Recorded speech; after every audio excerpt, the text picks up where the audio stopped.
of your custodian Dito ka muna. Territorial witness counsel. I need the only case. Yes, Your Honor. Our witness is necessary under the same.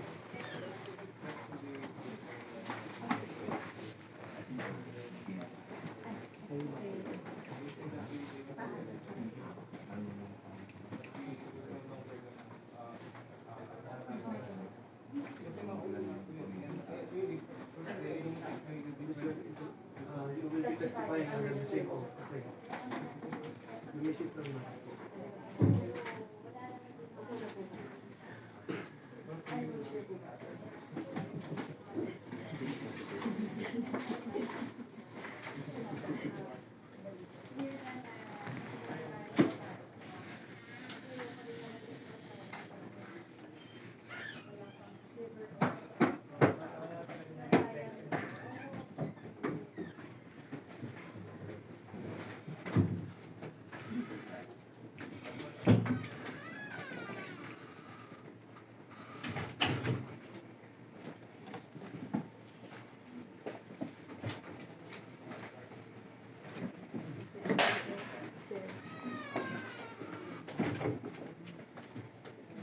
Excuse me.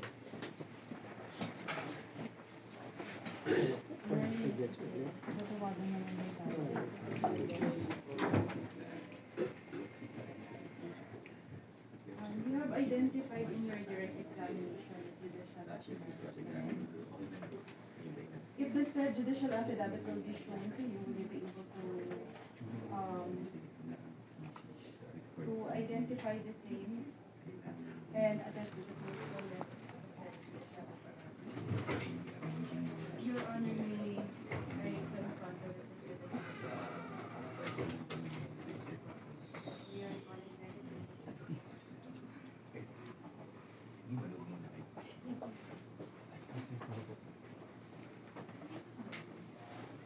In the said judicial affidavit, you've mentioned by us, did you know that plaintiff is one of the children of late Rolando Lapira? Your Honor, my client always she gets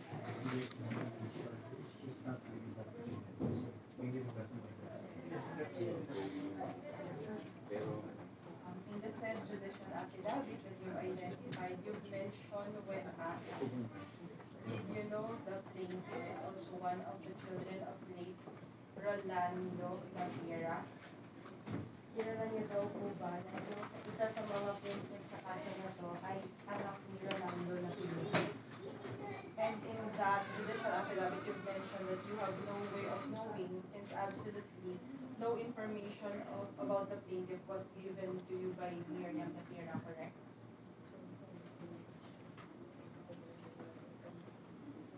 You have no way of knowing this since absolutely no information.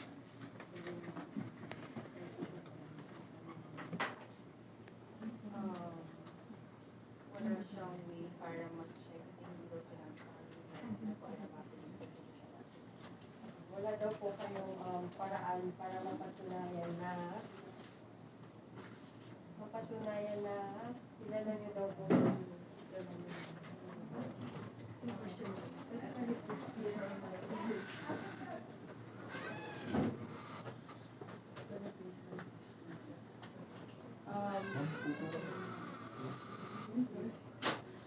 Sa judicial affidavit na iyong history, nasabi mo nung tinanong ka kung kilala mo ang nagsampa ng kaso bilang isa sa mga anak ni Rolando Lapira.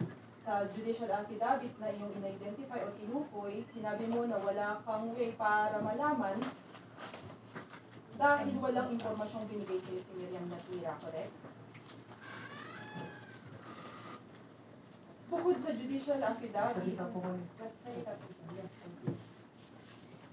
you have no other proof, wala kang ibang pruweba para suportahan ang aligasyon na iyon kasi si Miriam ay hindi nag-appear at testify sa korte to corroborate your allegation. Bukod sa affidavit, wala kang ibang pruweba para patunayan yung sinabi mo, yung allegation mo, yung unang sinabi, yung unang kong tanong, dahil hindi nagpakita si Miriam Lapira para mag-appear at i-testify or i-corroborate ang iyong aligasyon. Ipagpatibay. Suportahan po yung allegation. Wala ka ng ibang pruweba, tama. Ano? Hindi naman ito. Kindly,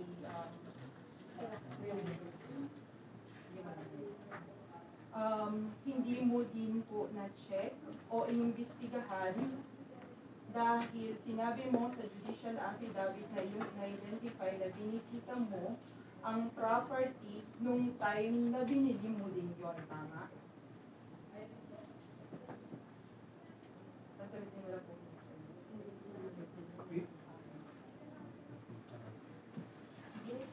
Ay, just answer yes or no. May I... Yes or no? Yes, binisita. May I put on record, Your Honor, that the counsel of the defendant is supplying the answer to the defendant, Your Honor. Because she previously stated na hindi ko na.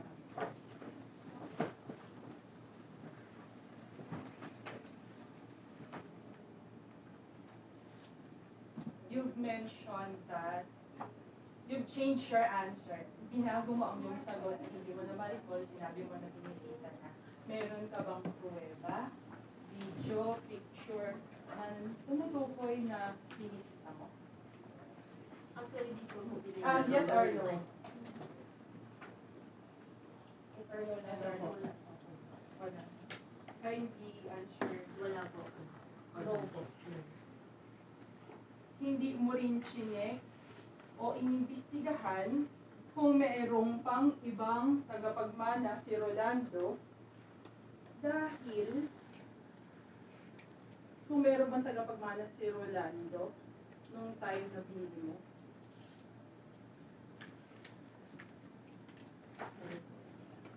Hindi mo din chinek o inimbestigahan kung mayroong pang ibang tagapagmana, kamag-anak si Rolando nung time na binili mo. Correct? Tama ba?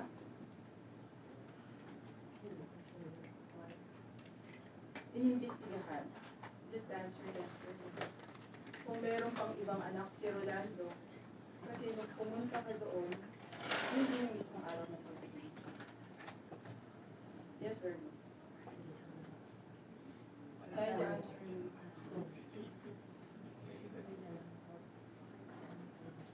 Naalala mo ba ang titulo na i-identify mo nung direct examination ka? Yung first titulo po. All the first title na nakapangalan. Yung first titulo po, yes po. Yes. Just answer yes or no. Hindi ka ba nagtaka kung bakit ang katransaksyon mo ay iba doon sa nakapangalan sa titulo? Just answer at yes or no. I think there's a misleading question. It's misleading. Why is misleading? Hindi siya nagtaka ng iba. Where is that based on? There's Um, no basis for that. In the previous questions in the cross-examination, the witness mentioned that she has transacted, and even the judicial affidavit that she identified, she has transacted with So you have Miriam. to consult him with that. With that statement. Submitted na in your judicial affidavit, sino ang katransaksyon mo? Nung pagbentahan ng lupa? Asawa po nung Rolando Lapera. Anong pangalan? Miriam Lapera. Matol. Hindi ka ba nagtaka kung bakit iba ang katransaksyon mo doon sa nakapangalan sa titulo? Just answer yes or no.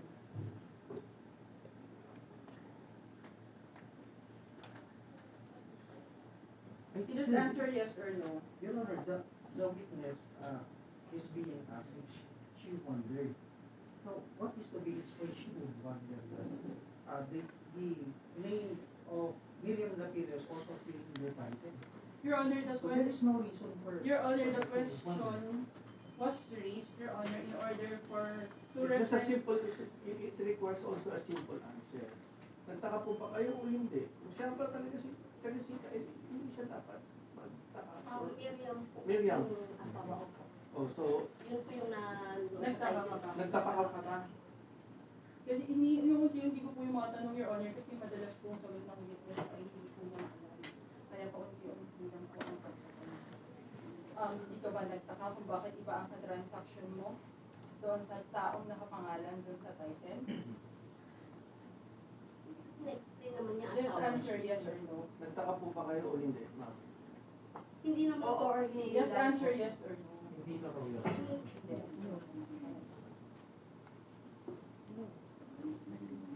You didn't ask, hindi mo ba itinanong kung nagkaroon ng pagsisettle nung estate o naiwang property ni Rolando bago ka bumili ng property? Dahil nakapangalan kay Rolando ang property? Hindi ka ba nagtaka? Paunti-unti lang po the question was laid to refresh the memory of the witness. You didn't ask whether there is a settlement. Hindi ka ba nagtanong kung mayroong settlement ng property na naiwan ni Rolando, considering na patay na siya. We would like to know if the witness understands settlement. Your Honor, I think the question by the counsel is so much long. Even I think that sometimes I could not follow the question. Simplify your question. Hindi ka ba you didn't check or investigate why hindi ka ba nag-imbestiga o nagtanong-tanong kung bakit ang katransaksyon mo ay iba or ang nagbenta sa'yo ay iba doon sa nakapangalan sa titulo? Ito sa may answer pero hindi siya Already answered, counsel. Already And answered. nagtanong ka ba kung meron ng pagsisettle ng estate o paghahati-hati, paglilipat ng property mula kay Rolando papunta sa asawa niya nung time na binili mo yun? Nagtanong ka ba kung mayroon nang naganap na paglilipat o paghahati-hati ng property ni Rolando nung time na binili mo ang property? ng mga tagapagmana. Tagahati-hati. Nagtanong ka ba o nag-imbestiga kung mayroon ng settlement? Just answer yes or no. Oo, hindi lang po. No. No. Miss Witness, tinukoy mo ang isang dokumento na tinatawag na extrajudicial settlement of estate with deed of absolute sale. Kapag natatandaan mo ba? Sabi ko, yes.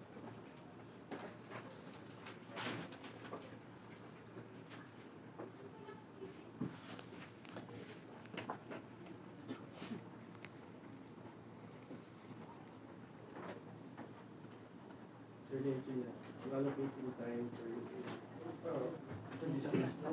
10 minutes more. And this continuation of the cross-exam will not be concluded in 10 minutes with the continuous. Because there are other cases I mean, also there. Are you also ready for the other?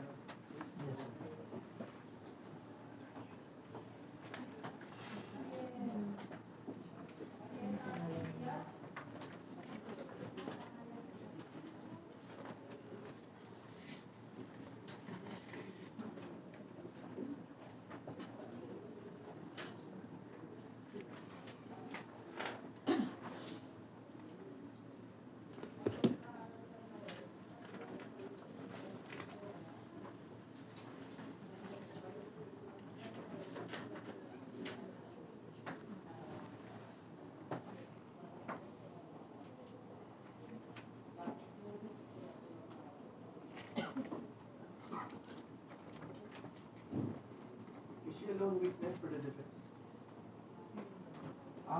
Lawyer Honor, I think we would just another witness to present besides the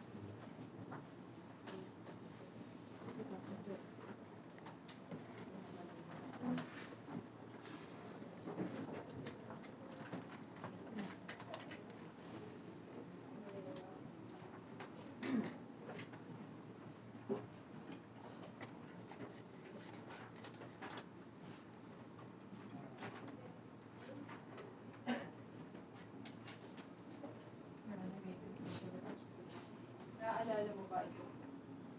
Sa nag-fiduciary secretary.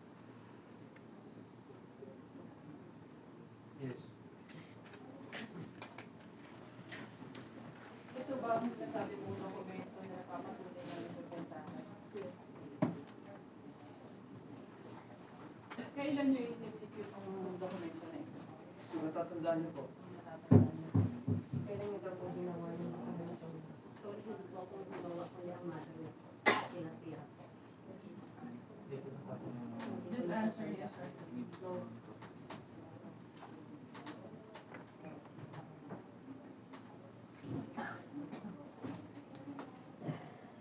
Would you agree with me, Ms. Witness, or sumasang-ayon ka ba, Ms. Witness, na ang paghahati-hati ng property at ang mismong pagbili mo ng property ay naganap sa mismong parehang araw? Base dito sa dokumento na ito.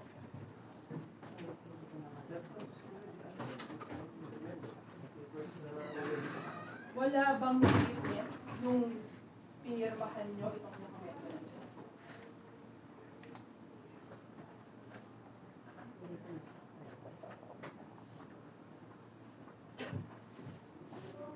Sa judicial affidavit o sa panghukumang salaysay na iyong tinukoy, nung tinanong ka kung mayroon kang ebidensya na sinabi ni Miriam Lapira na siya ang magpoproseso ng title sa iyong pangalan at magbabayad ng tax, you've answered text communication. Tama ba?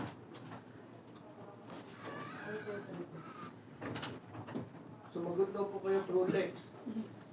Kung yung po sa tanong na si Capital gain tax. Nakatapan namin sa Yes or no? Just answer yes or no. Kung ipapakita ko sa iyo ang text message, maaalala mo ba o matututo mo ba kung ito yung sinasabi mong text message na nagpapatunay? Sumasang-ayon ka na wala itong detalye ng sender or kahit anumang pangtukoy na nagmula ito kay Miriam? Tama ba? Wala dito sa dokumentong ito ng detalye kung kanino galing ang mensahe?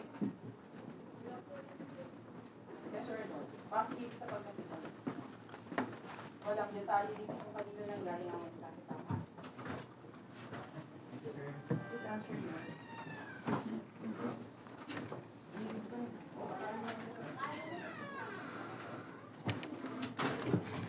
Bukod doon sa text message na pinakita ko, sumasang-ayon ka ba na wala ka ng ibang pruweba na si Miriam ang magpoproseso ng transfer ng title at pagbabayad ng tax? Tama ba? Bukod doon sa text message na pinakita ko, wala ka na bang ibang patunay na pinangako ni Miriam na siya ang magpoproseso ng pagta-transfer ng title at pagbabayad ng tax? Tama ba? Bukod doon sa pinakita kong text, wala ka na bang Just answer yes or no. Sinabi mo nung tinanong kita nung last na cross-examination na nagbayad ka ng 2 beses, 500,000 noong July 2 at 3 million noong September. Tama ba? Yes. Pagkakaintindi ko. Kapag ipapakita ko sa iyo ang acknowledgement receipt na itinukoy mo nung direct examination na nagpapatunay na nagbayad ka, maalala mo ba ito?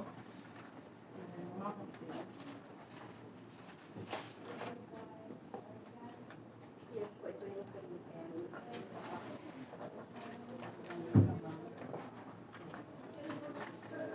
Ano ang date na nakalagay dito sa acknowledgement receipt?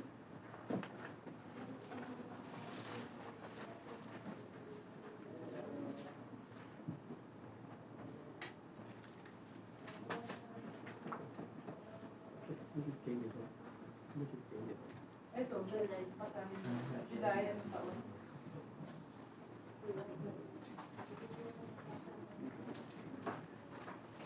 May I put on the record, Your Honor, that the acknowledgement receipt is dated July 20, and while the witness mentioned in her answer to the cross-examination that the payment was made 500,000 last July and 3 million last September.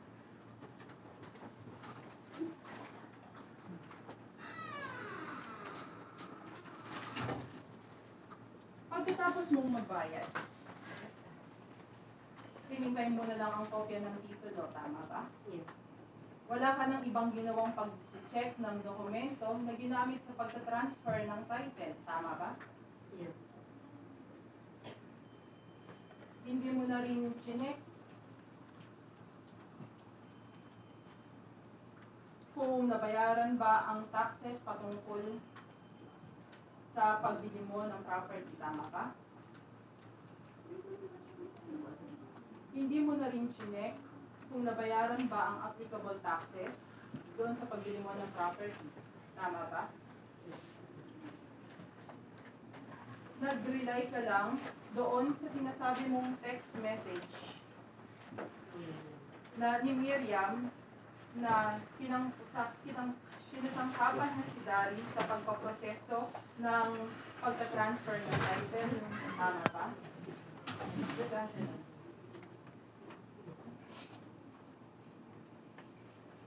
Wala kang idea, knowledge tungkol kay Dari, tama ba? Hindi mo na-meet si Dari, tama ba? Hindi mo rin alam na deed of donation ang ginamit sa pagka-transfer ng title? Just answer yes or no. Kailan mo nalaman na doon sa judicial affidavit na in-identify mo, sinabi mo na noong nalaman mo ang tungkol sa deed of donation, kinumpronta mo si Miriam. Kailan mo nalaman ang patungkol sa deed of donation? Kung binigay na po sa akin yung title, Kailan yon? hindi ko po makita.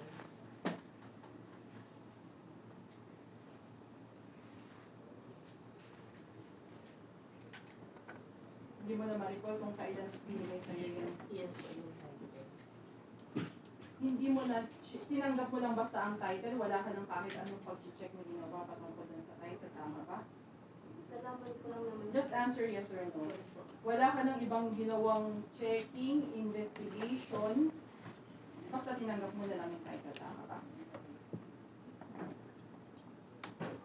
Tinanggap ko yung title. Just answer yes or no kung wala ka ng ginawang investigation, checking ng documents, pagkatanggap mo ng title, tama ba? Yes. Kailan ka nagsimula ng pagkukonstruct dun sa property? Hindi ko naman ito. Hindi mo na ma-recall ang pag-construct. Since ko hindi ko na tinatawag. Ako. Tinuloy-tuloy mo pa din ang pag-construct sa property kahit alam mo na depektibo ang title, tama ba? Yung matanggap mo yung title. Tinuloy-tuloy mo pa din ang pag-construct doon sa property pagkatanggap mo ng title, tama ba? Opo, kasi Just akin answer po yes or akin no. eh. Akin yung title. Just answer yes or no. In your direct examination,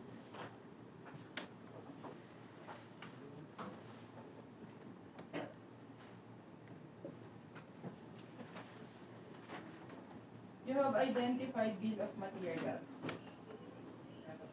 If correct, and please answer Ay, this tinokay daw please. po kayo meron po. If the said bill of materials will be shown to you, will you be able to recall the same? Pag pinakita daw po ba yung bill of materials, maaalala niyo ba po ba yun? Yes. Just answer that question and we will put it out of the Oo. I don't want another issue to issue in the bill of materials on the next presentation. Just answer if you recall this bill of materials. Dalawa continuance. The second, the continuation of the cross-examination of this witness to September 30. September 20. 28. 28.